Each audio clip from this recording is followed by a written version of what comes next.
Olá, hoje no nosso Justiça às Claras aqui da BH News, nós vamos entrevistar o advogado e professor da Faculdade Arnaldo, Dr. Fábio Nazar. Dr. Fábio, além de coordenador, vai trazer hoje para os nossos telespectadores um posicionamento sobre um tema muito interessante e que é de muito interesse da população de uma forma geral, principalmente para aqueles demandistas ou para aqueles clientes que possuem ação contra o Estado, de uma forma geral. Dr. Fábio vai falar sobre precatórios. Dr. Fábio, é um prazer tê-lo aqui. Prazer é meu, Cristiano. Muito obrigado pelo convite. É um prazer estar aqui também na rede BH News. Ok, vamos começar. Explica para os nossos telespectadores, o que é o precatório? O precatório, Cristiano, é o fruto de uma condenação judicial feita em um processo em que as pessoas podem ajuizar contra a União, Estados, municípios e suas autarquias e fundações, em que no final há uma condenação por uma obrigação de pagar um valor em espécie. O sujeito às vezes pode ter uma diferença de salário, alguma gratificação, um rendimento que lhe era devido, e ao final da ação, se vitorioso, o juiz condena a pagar um valor em dinheiro. Esse pagamento no Estado não é feito de maneira imediata, não é feito através de uma penhora, como acontece no caso comum, com o cidadão comum. Não existe aquela penhora online, nas contas do Estado? Não tem a penhora online. Ela é feita através desse sistema de precatórios, em que o presidente do tribunal, de onde saiu a sentença de pagar, comunica ao chefe do executivo para que ele inscreva esse valor no orçamento daquele ente federativo para pagamento no ano seguinte. Então, o precatório é uma forma de pagamento do Estado para aquelas dívidas advindas de sentenças judiciais. Excelente. Quando que isso ocorre na prática? Nós, há muito tempo atrás, a gente tinha muita notícia pela mídia dizendo que o precatório está atrasado, quando que vai sair, etc, etc. Como é que está a situação hoje dos pagamentos dos precatórios, que o senhor tem notícia, seja municipal, estadual ou federal? De fato, você tem razão, Cristiano, porque o precatório, durante muito tempo, ele foi um pouco desprestigiado pelo Estado, tanto pelo Executivo, quanto pelo próprio Poder Judiciário, que acabava deixando aquelas obrigações de pagar, essas sentenças, esses precatórios, numa gaveta esquecida dentro lá dos arquivos do tribunal.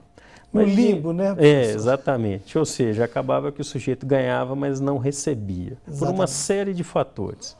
De um tempo para cá, mais precisamente de 2010 para cá, houve uma mudança legislativa muito significativa que fez com que houvesse uma obrigatoriedade dos governantes de honrar esse compromisso, sob pena até de responsabilidade pessoal do chefe do Executivo e do chefe do Poder Judiciário. Só te interrompendo, essa responsabilidade, ela é civil ou é penal ou é as duas? Ela é as duas, inclusive uma responsabilidade que é pelo crime de responsabilidade, que até agora nós estamos vendo aí no impeachment da presidente Dilma Rousseff. Exatamente. Ou seja, houve uma série de mecanismos que veio com essa nova legislação, que é uma emenda constitucional de número 62, de dezembro de 2009, que apertou a porca, vamos dizer assim, do precatório e fez com que os municípios, o Estado e a União tivessem efetivamente que pagar esses débitos.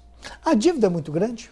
A dívida hoje é estimada em todo o Brasil em cerca de 100 bilhões de reais. Quanto? 100 bilhões de reais. O valor é esse mesmo, 100 bilhões. Se você ter uma estimativa, a arrecadação do Estado de Minas hoje é de 80 bilhões. É como se, para pagar a dívida do Brasil inteiro, Minas tivesse que ficar 1 ano e 2 meses fechado.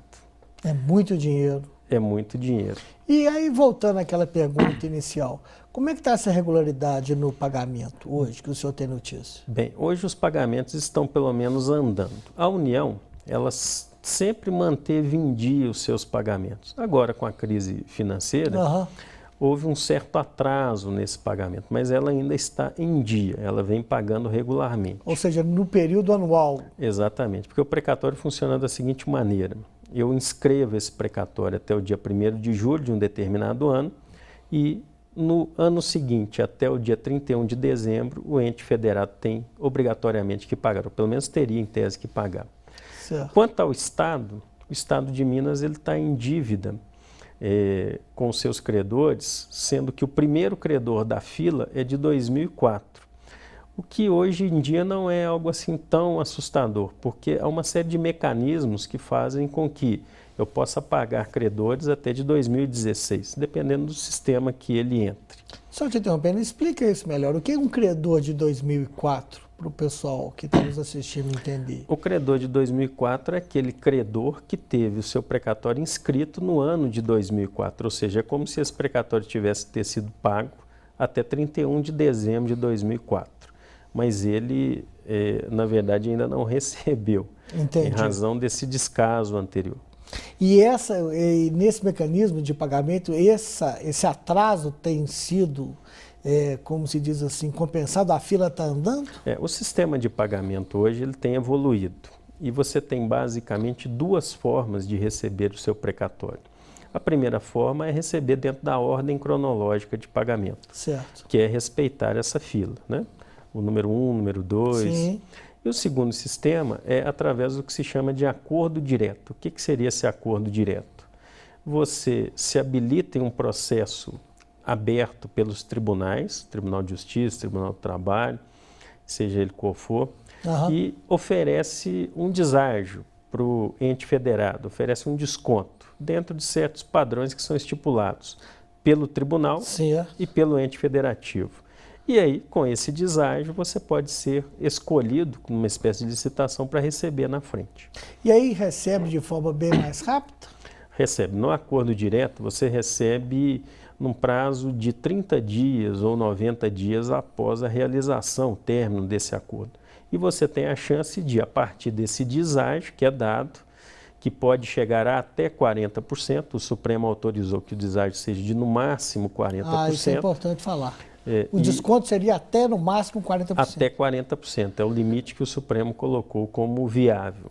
E aí você recebe na frente dos credores que talvez estivessem melhor colocados nessa fila. Mas, para tanto, você teria que entrar dentro de um sistema paralelo, né, de alguma, aspas, promoção, fecha aspas, do ente federativo com o tribunal respectivo, de forma que você fosse habilitado a fazer esse tipo de transação. Exatamente. O acordo direto é uma espécie de licitação às avessas, só que o credor se habilita dentro de um determinado edital, que é aberto, certo, e nessa habilitação ele pode ser escolhido para receber segundo a melhor oferta, ou aquele que der o maior desconto, na frente dos outros. Excelente.